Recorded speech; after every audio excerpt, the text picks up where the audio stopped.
Welcome back to another episode of Prop Sutra by Prop News Time. Last week, we spoke about real estate as an investment. We discussed what it means to invest in a physical property.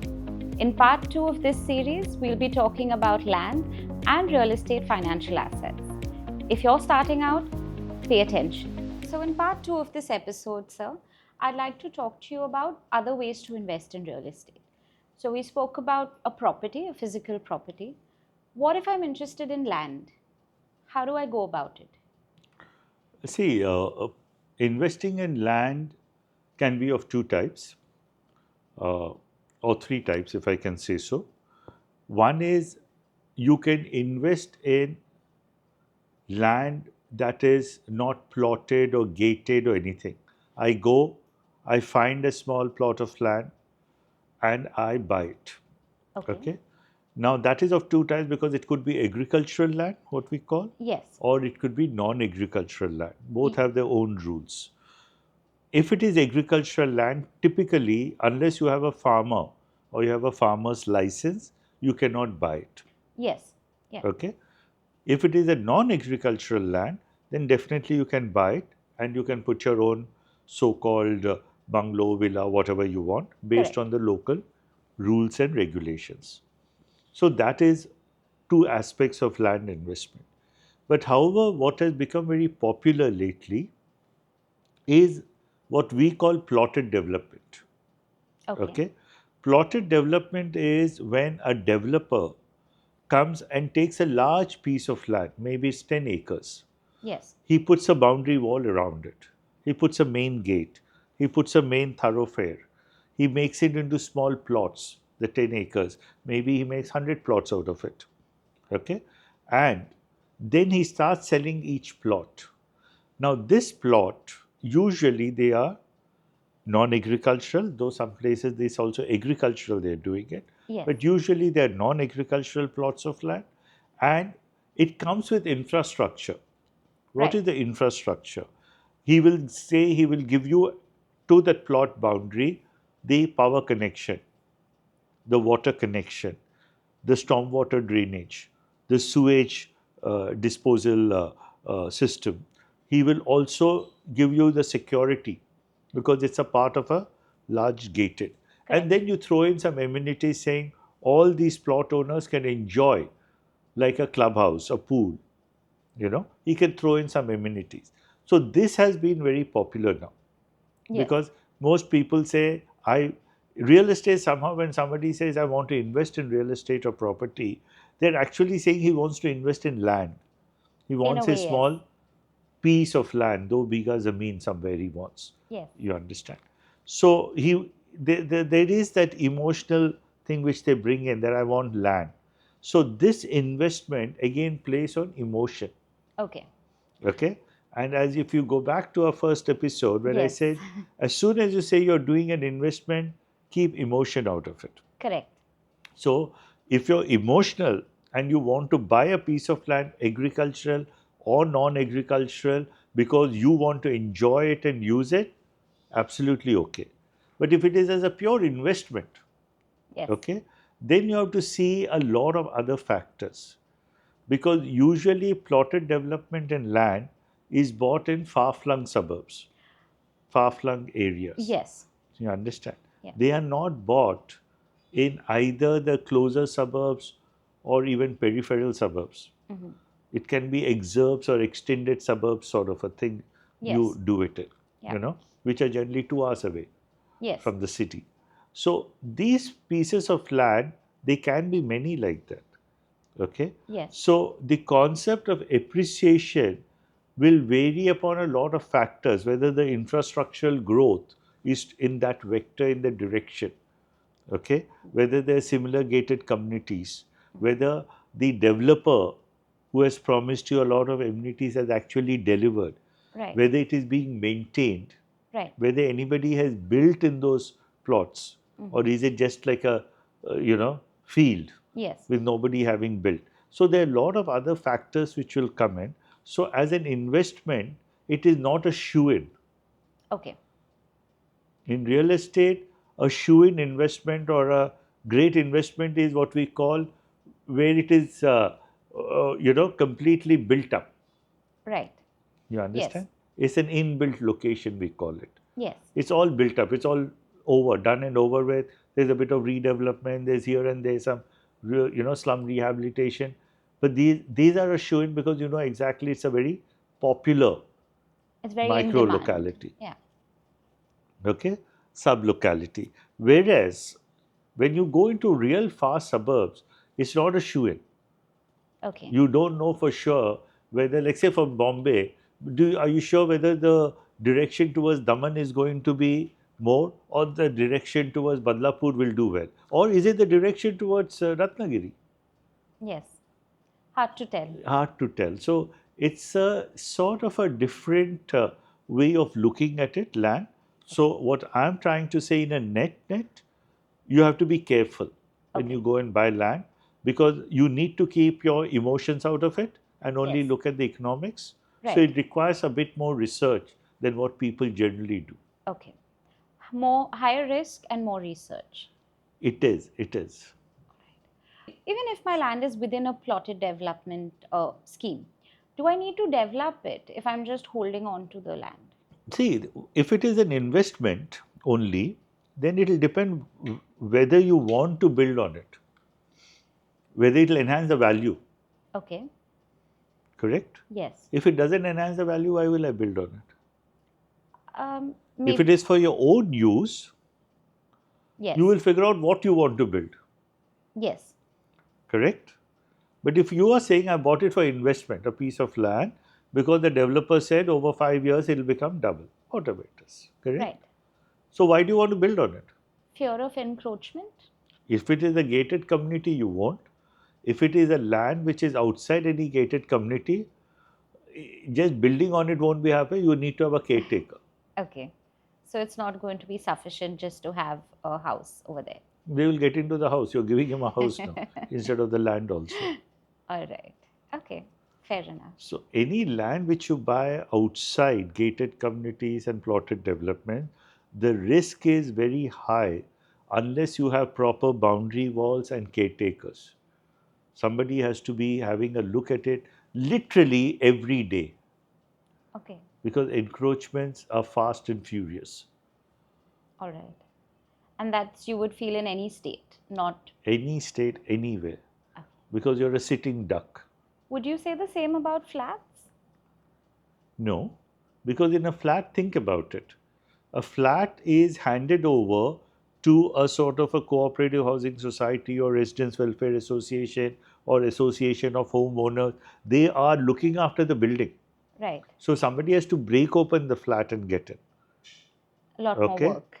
A lot more work. And you can tell a neighbor, you can tell the secretary or the chairman to tell you immediately.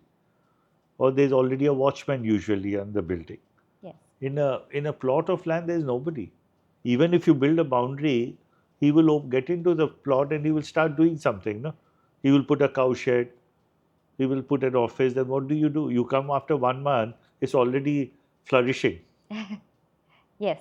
When I'm considering investing in real estate, do I need to invest in a physical property, land, or can I consider real estate financial assets? Real estate financial assets is a sort of a Johnny come lately, Right? the new boy in town. So yes, it is very popular nowadays, Yes. because these are sort of substituting from you having to physically own an asset and go through all the due diligence process. So you say, why shouldn't I just buy, if I believe in real estate, buy a REIT or buy into the shares of a listed real estate development company or do a fractional ownership? There are quite a few like that. Yes. Correct? So, is it good? It is good. But remember, whenever there is a sort of an intermediary, okay, there's a manager, fund manager, who Yes. is managing your REIT, Yes. okay, or there is a manager who is putting together the fractional ownership, correct? All these sort of a things, you have to depend a lot on that professionalism, expertise, experience of that fund manager. Right. But is it the start of a new class? Yes. it is a start of a good class of this thing, because it allows you to do these things at a smaller ticket. Okay. Yes. If I want to partake in a sort of a commercial establishment, I don't need crores anymore. Yes. A few lakhs will do for me to participate. So it allows me to participate in a asset class without having to put in a big ticket size. Understood. You understand? So if I tell somebody you should buy a ready-made flat in Bombay, your ticket size is minimum 1 crore. Yes, approximately, yes. Correct? But if I have to buy a share of a company listed that is doing its development in Bombay, that is 10 rupees a share. Maybe might be being quoted at 400 rupees. Correct. Okay. So your ticket size is lower, so it gives you wider participation. Okay. So initially, is it good? Yes. Okay. But having said that, you have to see the expertise of the manager, or if it is a listed company, you have to believe in that company and pick that stock as something that is professionally run and fairly equitable and transparent to the shareholders. Okay. To go back to what you said when we began with real estate being a low risk and illiquid asset. Now here, these are paper assets. So is it higher risk compared to a property? Uh, I don't think it's a higher risk. The liquidity is better. Yes. The risk will be maybe slightly higher because you are one step away from the physical asset. Like, for example, gold.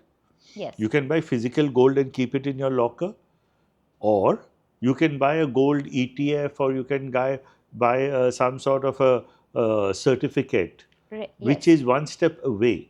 Correct. Because you don't know when you go there whether you will get it.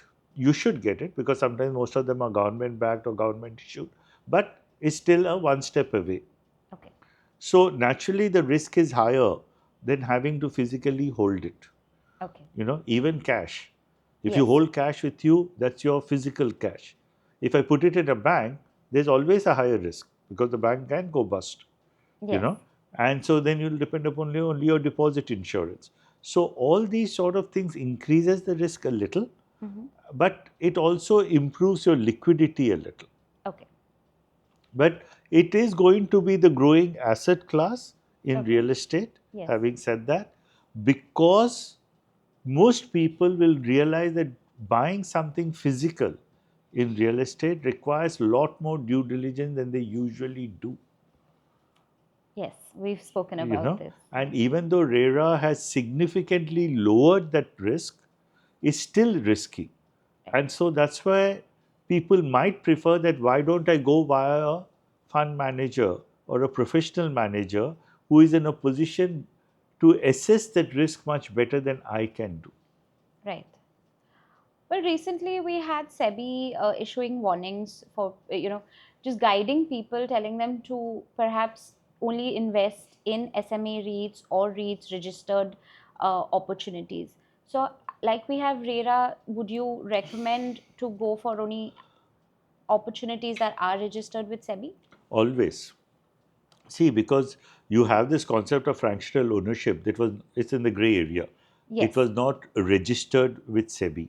Yes. So what happens is whenever you have those sort of issues, then you don't know whom to run to for Yes. redressal of your complaint. So if SEBI is regulating REITs, then naturally SME REITs or REITs will be with SEBI, and they will be able to help you out in case, for whatever reason, you believe you have been cheated, defrauded, or swindled by the company. They can set it right. Whereas in a fractional ownership, which is just a contract, you'll have to go to the civil courts. You might have to go to the criminal courts, which is not that easy a process as compared to having a regulator. So any instrument that is regulated is much better than an instrument that is not regulated but only guided by law. Over here, earlier you have said one shouldn't consider timing the market when purchasing real estate. Does that apply even to real estate assets? It applies across the board. Because how do you time? I mean, if you look at the concept, as I said earlier also, how do you know how that thing will change? See, I can tell you over 10 to 12 years there's an economic and a property cycle. But I can't tell you that, look, don't buy it today, buy it after 2 months. Right. So that has to be a decision when you're comfortable to. You should be comfortable with the asset class and you should be comfortable with the time frame of that asset class. Can I play with a shorter time frame when I'm looking at these kind of assets? Not really, because underlying is a real estate asset. So it's still the same thing. It will still be the same thing. So what are your closing thoughts for people interested in investing in real estate? Let me tell you something. There is a distinction in this world which most people don't understand sometimes, I think, between being rich and being wealthy. Okay. Okay? When somebody says he's rich, what he's actually indicating he has high income. Yes. He can have high spending and high savings also. Yes. When somebody says he's wealthy, that means he has a asset base that is of high value. Yes. Okay? So they're generationally wealthy. Yes. Okay? History has shown Yeah. most of the wealthy, that means I can close my eyes and say that 80% and above of the wealthy families have all their assets or most of their assets in property. You become wealthy with property. Okay. Okay? Yes. So, if somebody wants to be wealthy, not just rich, Yes. your rich status should start making you want to invest in property because that's landed, that's physical, real asset. Okay. You understand? Yes. So, if you do not have that real estate, the gold, the antiques, the paintings, you will not be wealthy. You can be rich. Understood. Okay? So, giving that sort of a backdrop, should people invest in real estate? All of us have a desire to be rich and wealthy. Absolutely. So, when you're rich and you have a high income, you have high savings, you do want to channelize that Yes. into something that is real also. Correct. Something that's landed, something that you can feel and touch. Correct. So, property becomes a natural destination for such investments. That is the answer. Should people invest in real estate? Thank you. That's some heavy thought. That's a wrap for today's episode. Thank you so much for tuning in. Do share your thoughts and feedback in the comment section below. Don't forget to like, share, and subscribe, and hit the bell icon for regular notifications.